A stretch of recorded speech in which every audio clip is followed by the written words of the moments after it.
క్యారోటన్ Bru గారు ఒకసారి ఇలా అన్నారు, నన్ను నా సమాజాన్ని ఏ జర్మన్ సమాజం అయితే యూదురాలు క్యాంప్స్లో వేసి చుట్టూ పీకి గ్యాస్ వదిలి మరీ మమ్మల్ని చంపారో, అటువంటి సమాజానికి చెందినటువంటి ఒక వ్యక్తి మా నాన్నగారిని మా ఇంట్లో ఉన్న వాళ్ళను ఒకరికి తర్వాత ఒకరిని నా కళ్ళ ముందే ఎవరైతే చంపారో అతను వచ్చి ఒకరోజు ఐఎమ్ సారీ అని చెప్పాడు.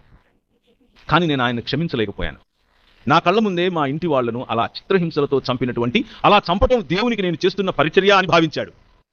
సమాజానికి లేకపోతే మానవతకు నేను చేస్తున్న గొప్ప సేవ ఇది అని భావించాడు. కానీ తెలుసుకున్న తర్వాత వచ్చి నన్ను క్షమించు అని అడిగితే ఆమె క్షమించలేకపోయింది. ఒకసారి టీవీ ఇంటర్వ్యూలో ఆమె కూర్చుని మాట్లాడుతూ అంది, ఆయనను నేను క్షమించనన్ని రోజులు నిజానికి బందీలో ఉన్నది ఆయన కాదు, నేనే, చెరసాలలో ఉన్నది నేనే అని చెప్పింది.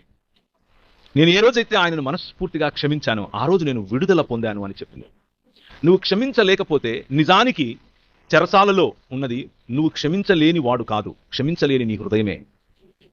మన హృదయంలో సువార్త అనేటటువంటి ఈ మర్మము యొక్క వెలుగు గనక వెలిగితే క్షమాపణ అన్నది దొరలాలి, క్షమాపణ అన్నది పొర్లి పారాలి, క్షమాపణ అన్నది మనల్ని ముంచెత్తాలి.